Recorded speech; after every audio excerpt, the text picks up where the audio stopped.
Bonjour cher ami. Monsieur le Président de l'Union des Maisons Françaises, enchanté, merci de me recevoir. L'idée c'est tout simplement vous poser la question, est-ce que vous pensez que l'État a pris certaines bonnes directions pour comprendre que l'économie française va obligatoirement passer par le logement et la maison individuelle? Alors, c'est une bonne question, c'est une question très large.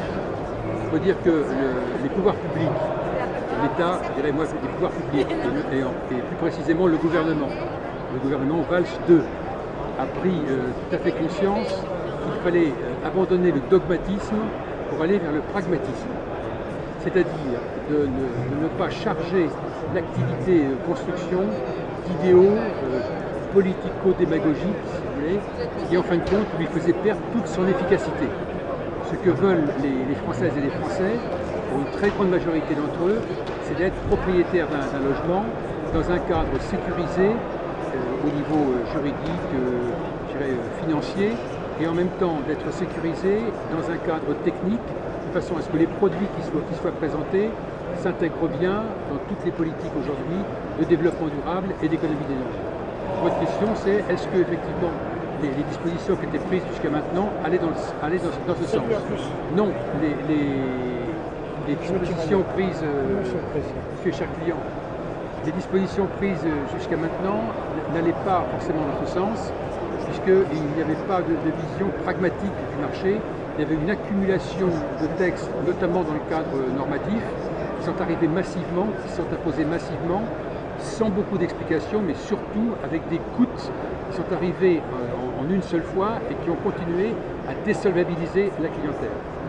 Pour que la clientèle puisse être solvabilisée malgré ses coûts, il aurait fallu accompagner l'augmentation de ces normes de construction, de plans de financement adaptés et de conditions financières adaptées. Est-ce que les choses ont été faites? Non.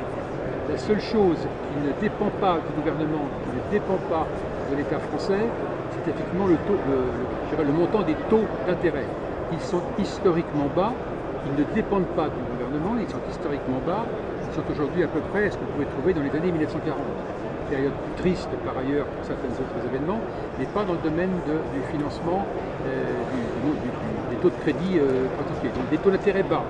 Par contre, ces taux d'intérêt bas, qui sont les taux d'intérêt pratiqués par l'ensemble du secteur bancaire, ils ne sont pas suffisants pour solvabiliser l'entrée de gamme de la clientèle.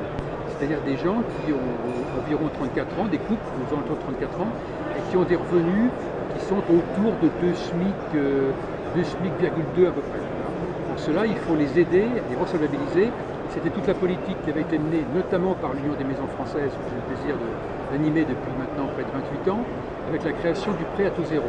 Ce prêt à taux zéro, qui constituait l'apport personnel de ses clients, dans le cadre des mesures qui avaient été prises par le gouvernement Ayrault, par Madame Duflot, était extrêmement dénaturé et appauvri, notamment dans le cadre des zones B2 et des zones C, c'est-à-dire des zones dites de moins grosse tension au niveau du logement, qui sont les zones B2 et C, qui comportent 94% de l'ensemble des communes françaises et à peu près 63% de la totalité de la population nationale. Donc ces zones-là avaient été altérées en matière de capacité de financement de l'accession sociale à la propriété. Les nouvelles mesures ont été prises dans le cadre de Valls II, sur d'ailleurs des propositions de l'Union des Maisons Françaises notamment, ont été apportées pour faciliter, pour fluidifier un peu plus quand même, honnêtement, l'activité dans ces zones B2 et des zones C. Ils ont travaillé sur l'allongement des périodes d'amortissement du prêt à taux zéro, ce qui fait qu'on resolvabilise, on étale beaucoup plus le montant des remboursements et on solvabilise beaucoup plus l'entrée des classes moyennes. Donc il y a dans les dispositions prises par le gouvernement Valls II un faisceau de dispositions qui sont de nature à relancer effectivement l'activité, donc de sortir du dogmatisme pour aller vers le pragmatisme. Pensez-vous que ça va être suffisant pour atteindre aujourd'hui un niveau convenable de reconstruction de logements qui est en déficit depuis tellement d'années? C'est une très bonne question parce que c'est effectivement le problème. Lorsqu'on prend une décision en matière de financement du logement, l'impact, c'est-à-dire le retour sur investissement, est plus long, notamment sur les opérations de promotion immobilière par exemple, où pour sortir une opération de promotion immobilière, entre les premières idées qu'on peut avoir sur la conceptualisation du projet urbanistique en matière de promotion, Il faut 3-4 ans, voire pour que l'opération sorte. La maison individuelle, par contre, est extrêmement réactive. Une maison commandée en janvier parce que le client a été solvabilisé par une disposition qui a pu être mise en place en novembre ou en décembre au niveau gouvernemental, la maison commandée en janvier est livrée en décembre. Donc il y a un retour pour la collectivité, notamment en termes de taxes, de TVA, d'emploi, si vous voulez, qui est pratiquement immédiat, tout du moins dans les 12 mois. C'est donc des dispositions, si vous voulez, qui ont été prises récemment, qui pourraient être de nature, à partir du mois d'octobre 2014, entre octobre 2014 et 31-12-2014, de pouvoir permettre la vente, je dis bien la vente, de 3 à 4 000 maisons complémentaires qui seraient donc réalisées dans le courant de l'année 2015. Donc un retour rapide sur l'investissement fait par l'État. La problématique, c'est est-ce que c'est suffisant? Un projet immobilier, dans un projet immobilier, que ce soit une maison ou un appartement, on investit dans la confiance. Et investir dans la confiance, c'est investir dans la lisibilité de son avenir à court ou moyen terme.